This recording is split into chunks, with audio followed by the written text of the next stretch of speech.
Mari kita memperhatikan Matius 7 ayat yang ke-12. Jika saudara sudah membawa di dalam Alkitab saudara atau aplikasi, atau mungkin saudara nggak bawa, saya sudah juga siapkan ya. Oke, mari kita membaca bersama-sama bagian ini. 1, 2, 3. Segala sesuatu yang kamu kehendaki supaya orang perbuat kepadamu, perbuatlah demikian juga kepada mereka. Itulah isi seluruh hukum Taurat dan kitab para nabi. Segala sesuatu yang kamu kehendaki supaya orang perbuat kepadamu, perbuatlah demikian juga kepada mereka. Itulah isi seluruh hukum Taurat dan kitab para nabi. Saudara, saya itu kurang banyak tahu ya tempat-tempat wisata, tempat nongkrong, untuk foto, khususnya itu juga tempat-tempat makan yang enak-enak itu saya jarang tahu. Malah yang tahu itu biasanya teman-teman yang dari luar kota ketika datang, Pak tahu nggak tempat ini? Saya juga nggak tahu gitu ya. Mereka jauh lebih tahu gitu ya. Nah saudara, berbicara soal makan ini saya yakin saudara sudah tahu tempat-tempat yang paling enak untuk makan ya. Saya percaya saudara sudah sarapan, jadi jangan membayangkan saudara kelaparan hari ini ya saudara.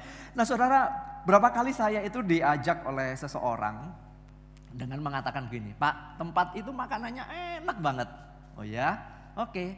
Saudara, pada waktu kita mengatakan enak, saya langsung kebayang saudara.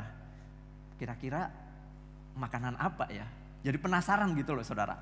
Nah pada akhirnya ketika diajak sama yang kasih info, kalau saya cari sendiri biasanya udah pasti gak pergi saudara. Males saya itu pergi. Kalau udah diajak saudara, saya biasanya tanya, rekomendasi you apa nih buat saya? Biasanya tunjukin, wah menu yang ini Pak, wah ini halja banget, ini mantep banget. Dan memang benar, rata-rata yang direkomendasikan itu memang enak saudara. Gitu ya, enak. Nah itulah saudara, ketika saya udah merasakan, diajak, diceritain, kemudian saya merasakan hadir, saudara tahu apa yang saya lakukan? Nah inilah manfaatnya kalau sering diajak makan keluar. Jadi saya menceritakan itu kepada orang lain ketika dia tanya, Pak makanan enak di mana? Kadang-kadang bingung kan saudara ya. Saya akan tunjukkan. Pada waktu orang itu sudah di sana, dia menanyakan, kira-kira menu recommendednya apa nih? Saya akan tunjukkan. Saudara tahu nggak ketika orang itu juga mengatakan iya benar-benar halja, benar-benar enak. Saudara orang itu saya yakin juga kalau temannya nanya di mana makanan di Bali yang paling enak atau di Denpasar yang enak. Pasti juga ditunjukin tempat itu, benar nggak? Saya yakin saudara nunjukin tempat makan enak karena saudara sudah ngerasain, mungkin juga diajak oleh teman, mungkin itu dapat cerita dari teman dan Anda adalah pelaku-pelakunya. Ini tentang makanan, gampang kan saudara? Kita ngomong makanan itu tidak ada habisnya. Kita ngomong makanan itu senang sekali, ceritanya bisa antusias, apalagi itu makanan yang super lalah, yang pedas. Aduh saudara kebayang air liur kita. Saudara makanan-makanan dan tempat-tempat untuk foto yang cozy, yang nyaman. Oh saudara-saudara itu sesuatu yang menakjubkan sehingga membuat kita kepengen ke sana. Kenapa? Yang cerita itu semangat. Coba saudara cerita tentang satu tempat yang bagus, makanan yang enak, ceritanya itu enggak greget. Makanan enak yang mana? Oh di warung itu, flat gitu saudara. Oh tempat foto atau tempat ngopi nongkrong yang enak. Oh di tempat ini, saudara kalau flat saudara enggak, pasti saudara cerita. Oh tempat itu, enak banget, viewnya, bagus sekali, anginnya bagus sekali, pelayanannya bagus sekali, makanannya lagi enak lagi. Saudara saya mau memakai gambaran ini adalah seharusnya saya dan saudara di dalam menceritakan pengalaman rohani saudara bersama dengan Tuhan, itu harusnya seperti itu. Saudara ketika saya sudah menerima anugerah keselamatan dari Tuhan, maka seharusnya saya itu berceritanya itu dengan antusias sama seperti saya cerita tentang makanan tadi. Saudara ketika kita melihat bagaimana pertolongan Tuhan di dalam kehidupan saya ketika melewati masa-masa yang sulit. Bagaimana kemudian kita sudah keluar dari masalah itu. Seharusnya itu juga menjadi satu cerita yang menarik untuk juga boleh disampaikan. Untuk itu saudara, Kita juga harus belajar untuk namanya mengasihi orang lain seperti kita juga merasakan kasih dari Tuhan. Saudara, kita akan bisa mengasihi orang lain kalau kita sendiri itu merasakan betapa besar kasih Tuhan itu di dalam hidup kita. Kita itu akan bisa membagikan, saudara, perbuatan Tuhan yang ajaib yang terjadi atas hidup kita kepada orang lain. Sehingga orang lain itu ketika mengalami sesuatu di dalam hidupnya, pergumulan dalam hidupnya, dia juga pada akhirnya mendapatkan dan merasakan perbuatan ajaib dari Tuhan. Panggilan saya dan saudara adalah untuk menjadi berkat. Ingat saudara, saya dan saudara dipanggil menjadi orang Kristen, menjadi anak-anak Tuhan adalah menuntun orang lain ke dalam kebenaran dan kasih.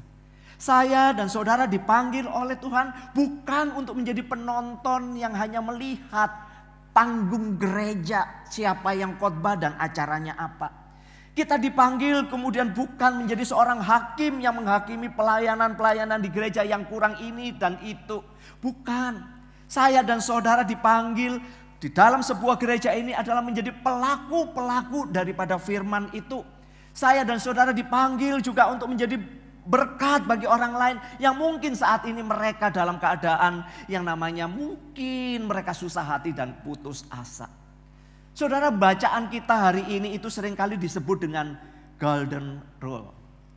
Bacaan kita di dalam ayat yang ke-12 ini sering disebut sebagai sebuah aturan emas. Karena Tuhan memang menyatakan perintah ini adalah dengan cara yang positif. Sekali lagi saudara, cara yang positif disampaikan oleh Yesus. Karena apa? Pada waktu itu juga ada orang, guru-guru pengajar yang lain juga sama menceritakan hal ini, hukum ini saudara. Tetapi dengan nada yang negatif. Nada yang negatif itu gini nih ngomongnya ya. Jangan lakukan kepada tetanggamu apa yang tidak ingin dia lakukan kepadamu. Jadi nada negatif itu adalah jangan melakukan ini, jangan melakukan itu. Itu saudara artinya ketika mau ngomong jangan itu konotasinya negatif karena ada tindakan negatif yang akan dilakukan. Itu maksudnya. Tetapi ketika dikatakan oleh Tuhan Yesus seperti bagian yang kita baca hari ini, segala sesuatu yang kamu lakukan atau di dalam terjemahan bahasa Indonesia sehari-hari menarik sekali, perlakukanlah orang lain seperti kalian ingin diperlakukan oleh mereka. Itulah inti hukum Musa dan ajaran nabi-nabi. Perlakukanlah orang lain. Artinya ini nada positif adalah bukan untuk melakukan sesuatu yang buruk, tapi lakukan sesuatu yang baik. Ini yang menarik. Yesus mengajak para muridnya, para pendengarnya pada waktu itu, orang-orang yang mengikut Yesus pada waktu itu adalah melakukan satu perbuatan yang baik kepada orang lain. Saudara, kenapa? Ini didasarkan apa? Ini semua didasarkan konteks daripada anugerah. Bagaimana orang-orang percaya ini sudah mendapatkan kasih Allah. Mereka sudah melihat kerajaan Allah. Sehingga mereka harus menceritakan kerajaan Allah. Sehingga kebaikan yang mereka lakukan bukan untuk mendapatkan kehormatan buat diri mereka. Tetapi membawa mereka semakin cinta Tuhan. Saudara, bagian ini bukan berarti kita melakukan sesuatu itu dengan pamrih. Ngerti pamrih ya? Kan kita seringkali ngomong gini. Kalau gua baik sama lo, lu baik dong sama gua. Gitu ya. Kalau saya sudah menolong kamu, ya tolonglah sekali-kali aku. Ini namanya timbal balik. Ini namanya pamrih. Saudara tahu nggak bahwa ketika ayat 12 ini dikatakan oleh Tuhan Yesus, bukan satu perintah timbal balik supaya kita mendapatkan apa yang baru kita kerjakan. Bukan itu saudara. Apa yang Tuhan Yesus katakan adalah sebuah standar. Bagaimana saya dan saudara memperlakukan orang lain. Sekali lagi, ini bukan meminta timbal balik atau motivasi supaya engkau hutang budi sama saya. Bukan itu. Ayat itu bukan ngomong itu. Ayat ini berbicara adalah sebuah standar bagaimana anak-anak Tuhan, murid Yesus, orang-orang percaya kepada Yesus adalah melakukan ini sebagai sebuah standar kebaikan. Orang-orang percaya harus menjadi berkat bagi orang lain. Kita melakukan kebaikan karena apa? Karena ada kasih karunia Tuhan. Kita melakukan ini saudara bukan karena pamrih. Kita benar-benar melakukan ini saudara adalah karena kemurahan Tuhan. Saya mengatakan dan menuliskan tanpa melakukan hukum yang pertama, kalau saudara membaca ya, kita nggak akan pernah benar-benar memiliki kekuatan untuk melakukan hukum yang kedua. Kenapa? Karena untuk menerapkan ayat yang ke-12, kita harus mempelajari dan ingat apa yang Tuhan Yesus katakan tentang hukum yang terutama. Yaitu apa? Kasihilah Tuhan Allahmu dengan segenap hatimu, dengan segenap jiwamu, dengan segenap kekuatanmu. Dan hukum yang kedua itu adalah berbunyi, kasihilah sesamamu manusia seperti dirimu sendiri. Saudara, kita gak mungkin bisa mengasihi orang lain dengan kasih karunia Tuhan selama kita masih belum bisa mengasihi Allah. Walaupun mungkin saudara melihat banyak orang baik loh Pak, banyak orang yang jiwanya penolong. Saudara, sekali lagi ketika orang melakukan sebuah kebaikan, tentu saja punya motif, tentu saja punya latar belakang, tentu saja ada yang mendrive kenapa dia melakukan dan menolong orang lain. Bisa saja itu adalah karena supaya dia merasa bahwa orang baik. Mungkin juga dia melakukan kebaikan supaya dia memperoleh sesuatu dari Tuhan. Artinya ini kebaikan supaya Tuhan jadi berhutang kepadanya. Saudara, ada banyak motivasi, tetapi di dalam iman Kristen tidaklah demikian. Perbuatan baik yang kita lakukan itu adalah berdasarkan anugerah. Konsepnya adalah ketika saya menerima kasih karunia Tuhan, ketika saya menerima anugerah Tuhan, maka sepanjang kehidupan saya adalah untuk Tuhan. Maka kita akan berusaha dengan kuasa Roh Kudus untuk mengasihi orang lain karena Tuhan sudah mengasihi kita. Jadi saudara, kalau saya boleh kasihkan gambaran seperti ini nih. Setiap kita itu didrive oleh atau digerakkan oleh tujuan. Setiap kita saudara. Jadi pada waktu kita, ini bedanya. Pada waktu kita belum percaya kepada Tuhan Yesus. Anggap saya menghadap ke sana. Pada waktu saya belum menerima Yesus Kristus, maka yang menggerakkan saya, yang mendrive saya, bisa saja itu adalah cita-cita saya. Bisa saja itu adalah materi. Bisa saja saya didrive oleh keuangan. Bisa saja saya didrive oleh keinginan-keinginan saya. Jadi ketika saya berjalan di dalam menjalani hari-hari setiap hari, konsep pemikiran saya adalah uang. Kalau memang saya didrive oleh uang. Kalau saya didrive oleh kekayaan, maka yang di dalam pikiran saya, apapun yang saya lakukan, semakin saya harus kaya. Itu didrive oleh diri kita. Tetapi beda pada waktu saya terima Tuhan Yesus. Pada waktu saya menerima anugerah yang kita terima dengan iman, maka saya beralih, sekarang saya melihat Yesus. Saya tetap bekerja, saya tetap melakukan upaya, maka apapun yang saya lakukan, orientasi pikiran saya hanya kepada kemurahan Allah, bukan kepada diri saya. Karena apa? Saya ada di tempat ini, saya berjalan mengikut Tuhan, menjadi pengikut Tuhan,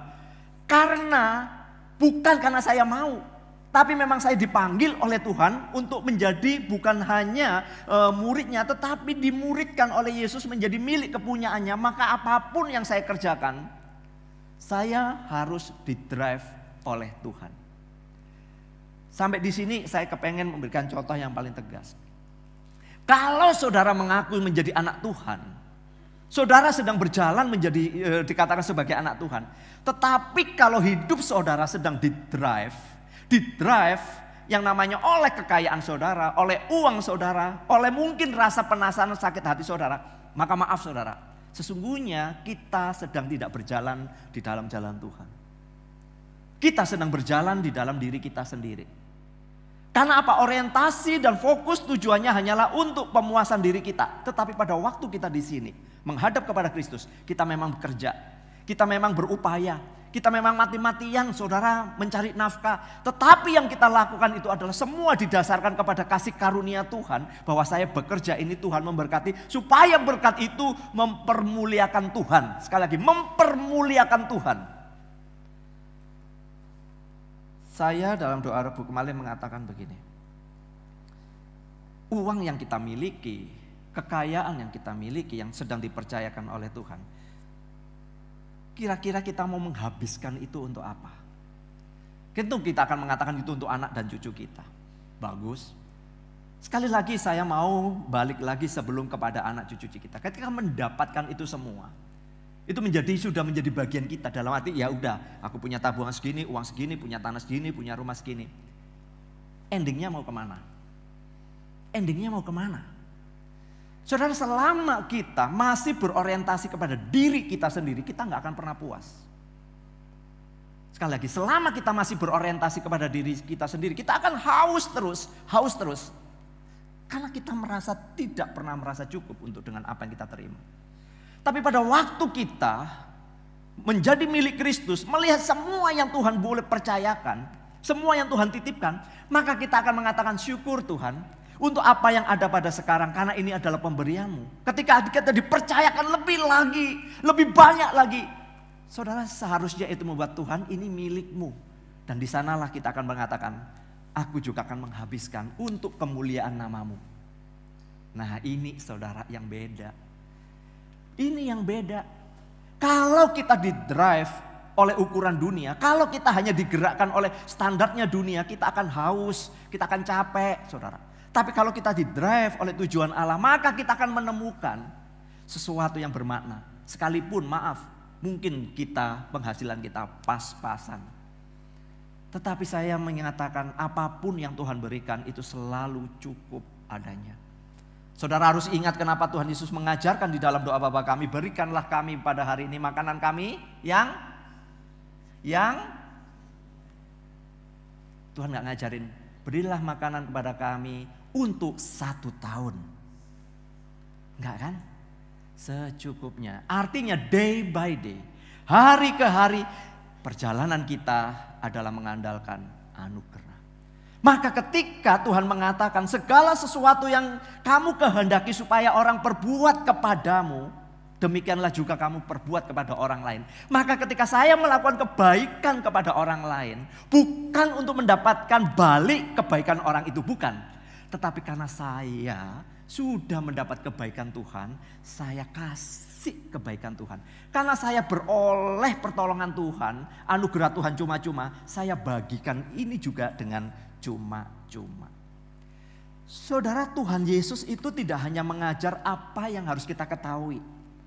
Dalam pemuritan Yesus, murid Yesus adalah bukan hanya tahu apa yang harus diketahui, apa yang harus dipercayai, tetapi Yesus juga mengatakan apa yang harus kamu lakukan.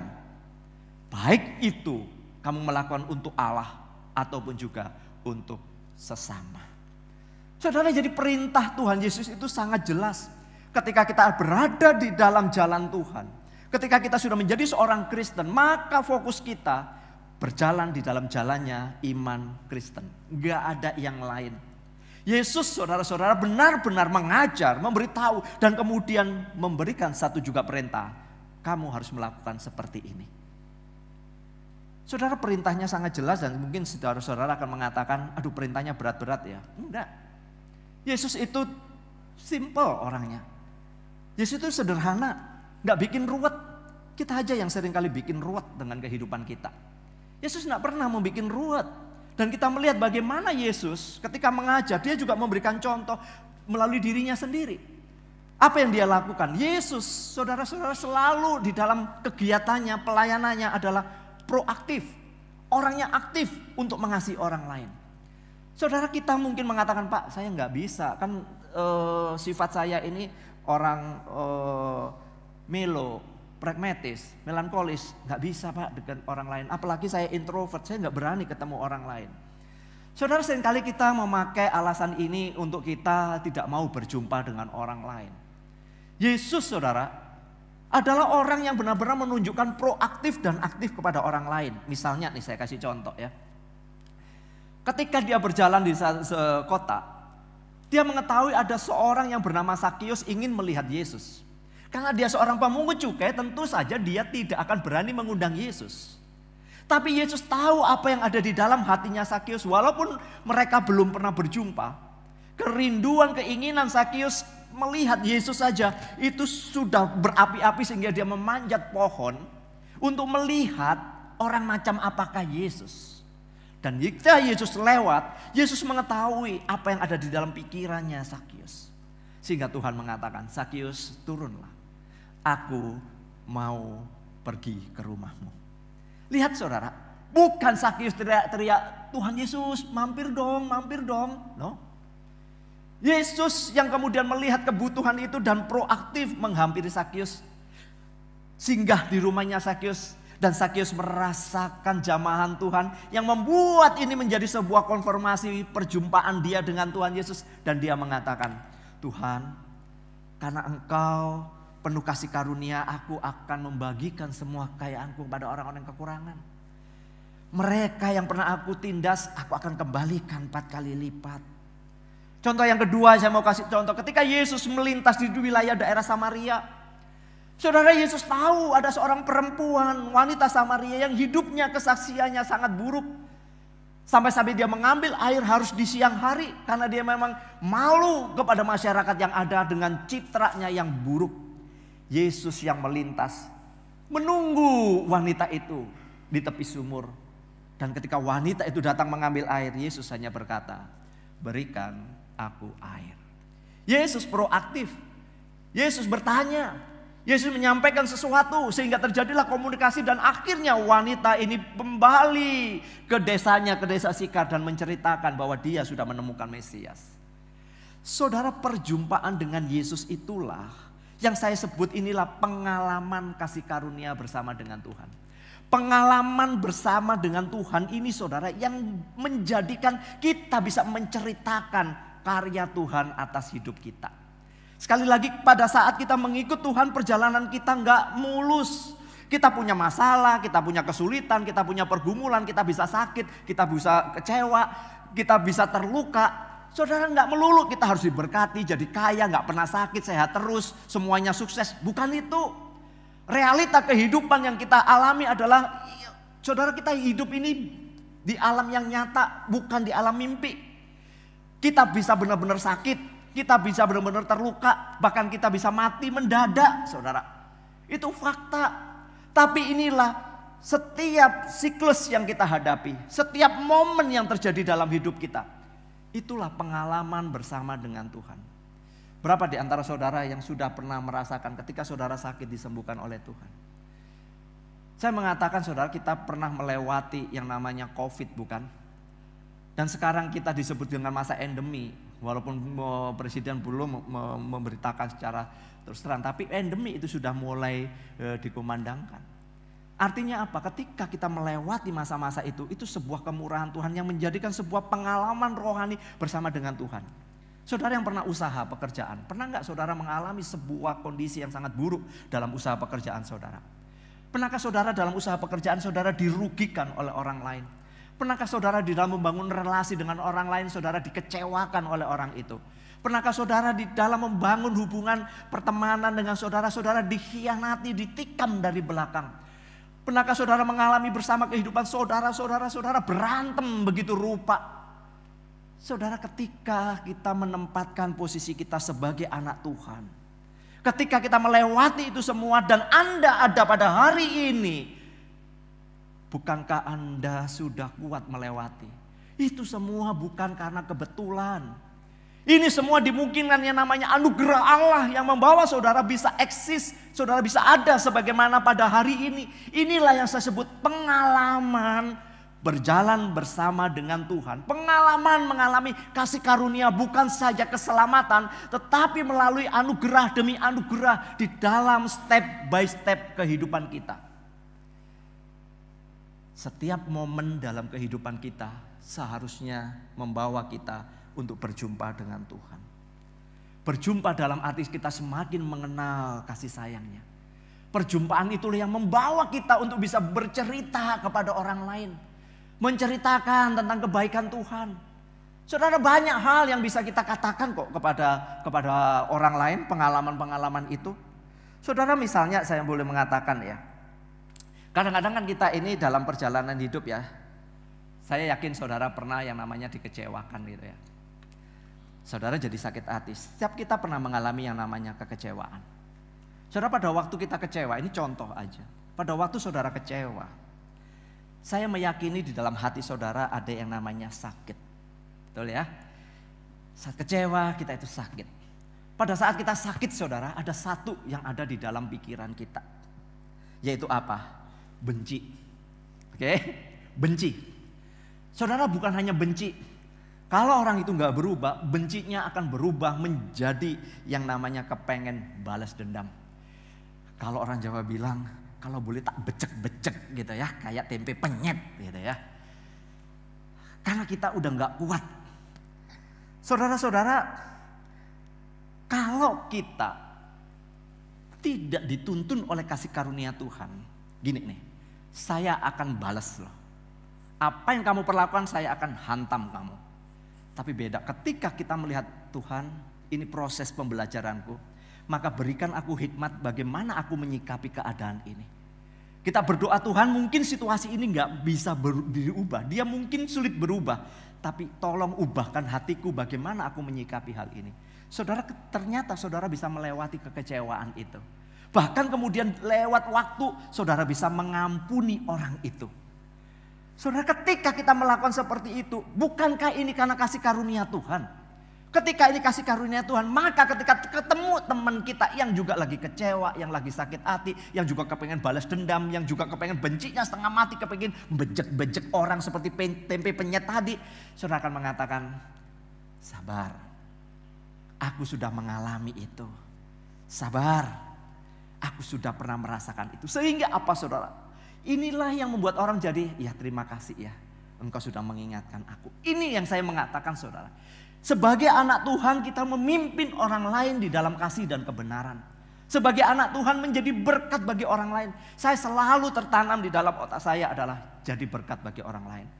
Saya mulai jadi berkat bagi istri saya. Saya selalu ingin menyenangkan istri saya. Saya selalu menyenangkan anak-anak saya. Saya kepengen saudara menjadi berkat bagi semua orang. Karena apa saudara? Memperlakukan orang lain dengan baik. Bukan didasari supaya saya dikenal menjadi orang baik. Tapi saya memperlakukan orang lain dengan baik. Karena memang orang itu layak untuk diberikan kasih karunia Tuhan. Sama seperti saya sudah mendapatkan kasih karunia Tuhan. Terlepas ketika kita melakukan kebaikan. Terlepas daripada perasaan yang sedang kita hadapi pada saat itu. Saudara, pada waktu kita menolong orang yang menjengkelkan itu memang gak gampang. Mengampuni orang yang paling menjengkelkan itu gak mudah saudara. Tetapi kita ada satu proses yang memang harus kita lakukan. Memang dia tidak layak untuk terima pengampunan kita. Bukankah kita juga tidak layak untuk mendapatkan kasih karunia kalau dihitung tentang dosa-dosa kita. Tapi Allah memberikan itu kepada kita. Allah memberikan itu kepada saya dan saudara. Saudara-saudara, orang lain tidak selalu memperlakukan kita sebagaimana mereka ingin diperlakukan. Maksudnya gini, kadang-kadang kita itu sudah baik sama orang, bahkan kelewat baik deh sama orang itu ya. Kelewat baik sama orang itu. Tapi seringkali balasannya itu saudara nyebel ke. Pernah ya saudara? Kita ini sudah baik, kelewat baik sama orang itu. Tapi orang itu saudara seringkali menyakitin kita. Responnya malah gak baik, malah kita seringkali juga dihina dan dilecehkan. Itu yang terjadi, itulah kenyataan hidup. Tetapi saudara, gak ada alasan untuk kita mengatakan stop, gua gak bisa mengasihi. Stop, gak ada kasih Tuhan, gak ada pengampunan lagi, gua jengkel, gak bisa. Pada waktu saya berjalan di sini, realita yang kita hadapi, perlakuan kita kepada orang lain belum tentu perlakuannya itu adalah baik. Tetapi saya sebagai anak Tuhan, apapun yang orang lain perlakukan kepada saya tetap mengatakan, engkau layak terima kasih karunia Tuhan. Engkau layak untuk diampuni. Saudara-saudaraku, setiap kita itu adalah dirancang untuk suatu tujuan yang besar bagi kemuliaan Allah. Saya dan saudara itu sudah dipersiapkan oleh Allah. Saya itu unik, saudara juga unik. Allah sedang menitipkan sesuatu di dalam hidup kita untuk kita kerjakan. Allah sedang menitipkan sesuatu untuk kita kembangkan. Apa yang sedang dipercayakan kepada saudara hari ini, Tuhan punya rencana. Semakin Anda diberkati, semakin Tuhan punya rencana besar di dalam tujuannya Allah melalui saudara. Dikatakan di dalam Efesus 2 ayat 10, saudara-saudara, kita ini adalah ciptaan Allah melalui Yesus Kristus. Bahwa Allah sudah membentuk kita supaya kita melakukan hal-hal yang baik yang sudah dipersiapkan oleh Allah sebelumnya untuk kita lakukan. Panggilan saya dan saudara hanya untuk mengerjakan misinya Allah bersama dengan Allah. Kita nggak perlu takut karena apa? Allah menyertai kita, Allah memberikan hikmat kepada kita, Allah menuntun kita supaya kita bisa menjadi berkat. Goalnya bukan supaya saya diakui, goalnya bukan supaya saya ditolong oleh orang lain, diberkati oleh orang lain, bukan itu. Itu namanya hukum timbal balik. Tetapi karena saya melakukan, karena Tuhan ingin saya melakukan itu, supaya setiap suku, kaum, bahasa dapat menceritakan kemuliaan Allah. Wahyu 7 ayat yang ke-9. Saya mau memakai istilah yang dipakai oleh Ibu Rahmiati. Saya dan saudara sebagai bagian orang-orang percaya yang terhisap di dalam GKA Sion yang ada di pos PI Istana Regensi. Saya dan saudara ini hanya dipercayakan sebuah taman yang kecil. Istilahnya Bu Rahmiati, kita ini dipercayakan taman yang kecil. Kita bukan sedang dipercayakan sebuah stadion yang nanti Coldplay akan main, yang nanti juga akan Argentina dan kesebelasan akan main. Nggak dipercayakan seperti itu, saudara. Kita dipercayakan sebuah taman yang kecil. Taman yang kecil itu Istana Regensi. Kita beribadah di sini. Saudara, Allah sedang menitipkan sesuatu itu kepada kita. Allah sedang ingin supaya kita berperang di dalamnya, supaya taman ini, saudara, tidak kekurangan air. Taman ini memunculkan bunga-bunga yang bersemi dan harum. Dan ketika orang lain melihat, wow, nama Tuhan yang dipermuliakan. Saudara, itulah panggilan saya. Itulah panggilan saudara, kita masing-masing dipanggil bersama-sama untuk mengerjakan tujuan Allah atas hidup kita. Sekali lagi, kita bersama-sama dipanggil oleh Allah untuk mengerjakan tujuan Allah di tamannya Allah. Saudara, saya itu kadang-kadang punya kepekaan ketika bertemu dengan seseorang. Ketika saya melihat, berjumpa, saya nggak mengharapkan orang itu terjadi sesuatu yang buruk gitu. Saya selalu blessing kepada orang. Karena saya selalu kepengen memberkati banyak orang. Saudara, dalam perjumpaan saya tahu ketika doain orang, beberapa waktu yang lalu ketika saya mendoain seorang saudara, orang itu belum mengenal Tuhan tentunya. Tapi ketika Roh Kudus mengatakan bahwa waktunya dekat, waktunya singkat, kenalkan namaku. Maka saudara, tidak ada kata lain, saya hanya mengatakan, yang bisa menolongmu hanya Tuhan Yesus. Dan itu pun kalau kamu mau percaya kepadanya. Kalau kamu mau percaya kepada Tuhan Yesus, maka Tuhan akan memberikan jawaban menjadi pergumulan. Saudara, apa yang terjadi? Saya hanya bisa membimbing dan memperkenalkan. Ketika saya menuntun seseorang, beberapa waktu yang lalu, saya mendoakan orang dengan keadaan sehat, masih baik, responnya baik. Saya hanya mengatakan, maukah engkau berdoa bersamaku, berdoa untuk meminta dan menerima Yesus? Saudara mengatakan oke, dan saya mengatakan doa yang sangat singkat. Mungkin beberapa saudara pernah mendapatkan catatan dari saya. Saya hanya berdoa begini, Tuhan Yesus, orang itu menirukan, masuklah ke dalam hati saya. Saya percaya engkau, menerima engkau sebagai Tuhan Juru Selamat. Ampuni dosa-dosa saya. Tuhan Yesus, saya percaya kepadamu. Saya percaya kepadamu. Amin. Saudara, saya selalu hanya mengajarkan itu, khususnya kepada orang-orang yang belum mengenal Kristus. Kenapa? Saudara, kuasa Roh Kudus itu terlalu ajaib. Pekerjaan Tuhan itu amazing, sulit untuk dinalarkan. Ada orang yang terus, saudara sudah sekian lama jadi Kristen, diomongin firman Tuhan nggak ngeh, nggak ngerti, nggak berubah, nggak bertobat lagi, saudara.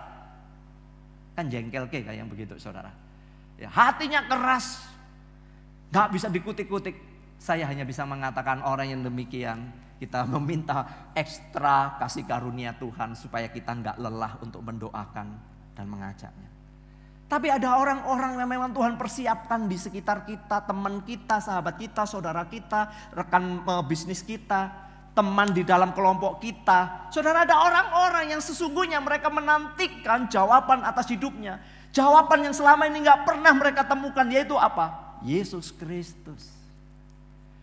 Saudara, seringkali kita beranggapan bahwa kita seakan-akan mempengaruhi orang lain, mengubah agama orang lain. No, kita tidak mengubah agama orang lain. Karena itu dilindungi oleh undang-undang.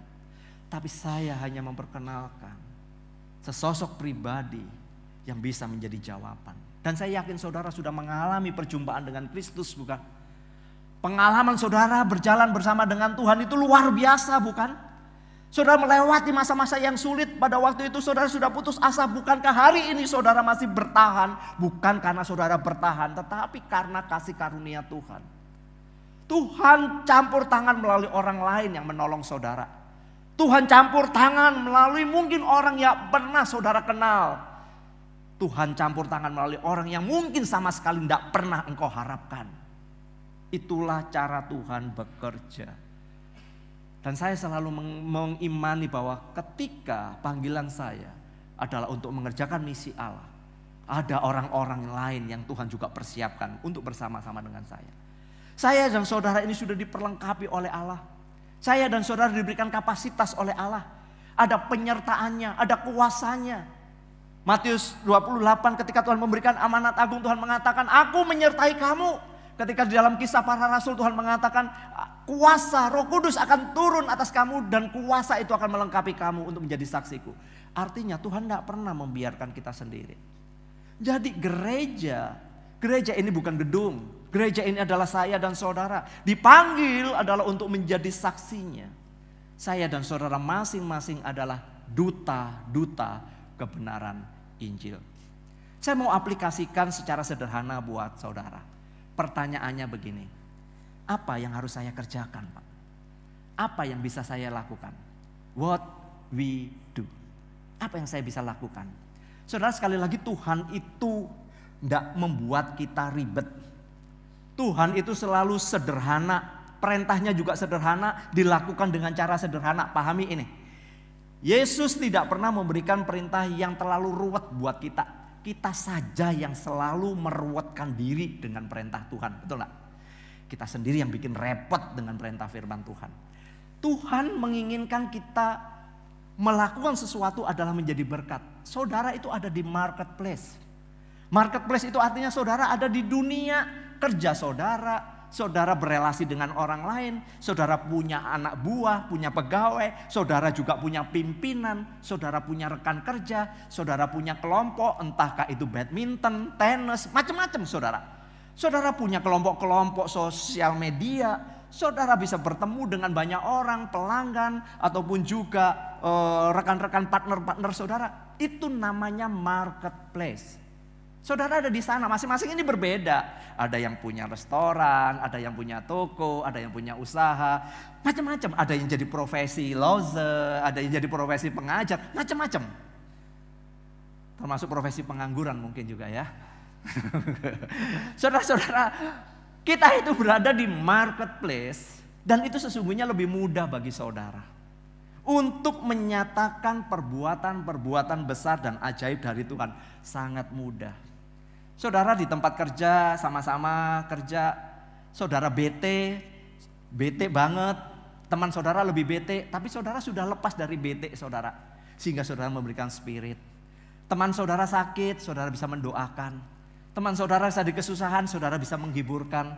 Saudara, Anda berada di marketplace. Ketika Anda jadi pimpinan, melihat rekan anak buah saudara, pegawai saudara yang mungkin gak benar, saudara peringatkan dengan kebenaran firman Tuhan. Saudara atur dia supaya jalan keputusannya dengan bijak. Marketplace saudara sangat memungkinkan menghadirkan Yesus. Sangat beda saudara, kalau saudara mengundang saya, begini maksudnya. Seringkali orang mengatakan kalau pendeta yang in lebih enak. Saudara tahu nggak? Ketika saya hadir kepada orang yang belum mengenal Kristus, saudara akan mengenal ini pendeta. Saudara orang itu jadi, ngerti maksud saya ya? Kaget saudara kita. Aduh, kok ketemu pendeta ya? Saudara, orang itu jarang berani ngomong, udah tertutup. Saudara, kalau lepasan itu lebih enak, dalam arti ngobrol-ngobrol, orang nggak tahu bahwa saya pendeta. Dan pada akhirnya dia akan tahu bahwa, oh ternyata yuk kerjaannya apa? Saya mengatakan saya hamba Tuhan, oh pendeta ya, lah baru tahu saudara. Tapi kalau diperkenalkan dulu, oh ini Pak Suganto ini pendeta, lalu saudara mengajak saya kepada orang yang belum percaya. Saudara, orang itu jadi hatinya gelisahnya nggak enak. Aduh, ini mau apa lagi pendeta ini? Kalau saudara ada di marketplace, enak loh saudara. Saudara sambil tepak-tepok main bulu tangkis, kan ada ini ya, main bulu tangkis. Daripada saudara maki-maki, pukulannya nggak masuk ya. Saudara-saudara ya, maki-maki orang, bu ya diganti kata-katanya gitu loh. Diganti-ganti, aduh puji Tuhan nggak masuk kan gitu loh saudara. Saudara, ada banyak hal yang saudara bisa lakukan di marketplace saudara. Intinya begini saudara. Sudah tiba waktunya untuk kita melakukan, menyaksikan kasih Tuhan kepada orang lain. Sudah tiba waktunya bagi kita untuk bertindak, mengerjakan apa yang Tuhan percayakan kepada saudara. Sekali lagi, mengerjakan apa yang Tuhan percayakan kepada saudara. Saya tentu saja nggak bisa menuntut misalnya kepada Pak Putu disamain dengan Pak Vicky, nggak bisa. Saudara masing-masing sudah ada di marketplace, masing-masing sudah ada di dalam bagiannya. Saya nggak bisa menuntut Marcella, saya nggak bisa menuntut Lani untuk disamain, nggak bisa. Semua ada di dalam marketplace masing-masing. Tetapi ketika saudara terlibat di dalam apapun juga pelayanan saudara, mau melayani, saudara terlibat dalam pekerjaan saudara. Saudara, ketika kita melakukan semua, relnya itu udah benar. Jalurnya udah benar. Saya melakukan ini bukan untuk cari citra diri. Tapi saya melakukan ini karena Tuhan sudah baik pada saya. Tuhan sudah memberikan anugerah kepada saya, maka saya melakukan. Saya mengerjakan. Jadi marilah kita menjadi jemaat yang bukan hanya penonton, tapi jadilah jemaat yang menjadi berkat bagi orang lain. Di marketplace saudara, di mana saudara berada, ceritakan kasih Tuhan. Jangan ceritakan kebejatan moral kita. Ceritakan kasih sayang Tuhan. Yuk kita responi bersama-sama dengan satu pujian.